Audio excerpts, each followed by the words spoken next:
நெகேமியா பாபிலோன் தேசத்திலே ராஜாவுக்கு பானபாத்திரக்காரனாயிருந்தான். அவன் பானபாத்திரம் கொடுக்கும்போது எல்லா நாளும் போல அல்ல, அன்றைக்கு மிகவும் துக்கமுகமா இருக்கிறான். உடனே ராஜா அவனை பார்த்து கேட்கிறார், நீ துக்கமுகமா இருக்கிறது என்ன? இது மனதின் துக்கமே ஒன்றி வேறொன்றும் இல்லை என்று சொல்லுகிறான். அப்பொழுது நெகேமியா மிகவும் பயந்து ராஜாவை நோக்கி, ராஜாவே, நீர் என்றும் வாழ்க. என் பிதாக்களின் கல்லறைகள் இருக்கும் ஸ்தலமாகிய நகரம் பாழானதும் அதன் வாசல்கள் அக்கினியால் சுட்டரிக்கப்பட்டதுமாய் கிடைக்கும் போதும் நான் துக்கமுகமாயிராதிருப்பது எப்படி? அப்போ இந்த நெகேமியா துக்கமாயிருக்கிறது நல்ல துக்கமாயிருக்கிறது.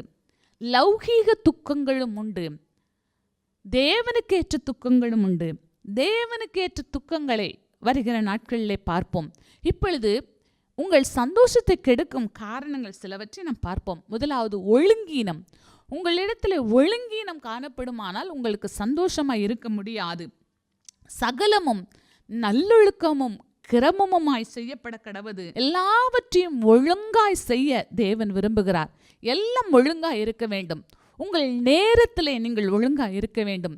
உங்கள் உடைகளை நீங்கள் பயன்படுத்துவதிலே நீங்கள் ஒழுங்காய் இருக்க வேண்டும். உங்கள் வீட்டு காரியங்களை செய்கிறதிலே நீங்கள் ஒழுங்குள்ளவர்களாய் இருக்க வேண்டும். உங்கள் பிள்ளைகளை நடத்துகிறதிலே ஒழுங்கு இருக்க வேண்டும். பிள்ளைகளும் நடக்கையிலே ஒழுங்குள்ளவர்களாய் இருக்க வேண்டும். கல்லூரியிலே பள்ளியிலே படிப்பீர்கள் என்று சொன்னால் அதில் ஒழுங்கு இருக்க வேண்டும். ஒழுங்கீனம் இருக்கும்போது அதற்கான தண்டனைகள் உங்கள் மேல் வரும். தண்டனை வந்தால் யாரால் தான் சந்தோஷமாய் இருக்க முடியும்? ஏன் உங்கள் சந்தோஷத்துக்கு குறைபாடு இருக்கிறது? நீங்கள் ஒழுங்கீனமாய் நடந்து கொள்கிறீர்கள். உங்கள் வீட்டில் உள்ள பொருட்கள் எல்லாம் ஒழுங்காய் இருக்கிறதா? ஒழுங்கீனமாய் தாறுமாறாய் கிடைக்கும் என்று சொன்னால் அந்த இடத்துல எப்படி தேவனால் வந்து உலாவ முடியும்?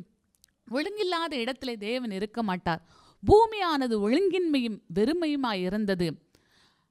ஆவியானவர் ஜலத்தின் மேல் அசைவாடி கொண்டிருந்தார். எனக்கு பிரியமானவர்களை, ஒழுங்கின்மை வெறுமையை கொண்டு வரும். அப்போ ஆவியானவர் தான் அந்த இடத்தை சரியாக்க முடியும். புதியின் கோட்டை ஆலயம் புதிய பேருந்து நிலையம் அருகில், திருநெல்வேலி 620007 தமிழ்நாடு, தென்னிந்தியா. இணையதள முகவரி www.fortopriceministries.org.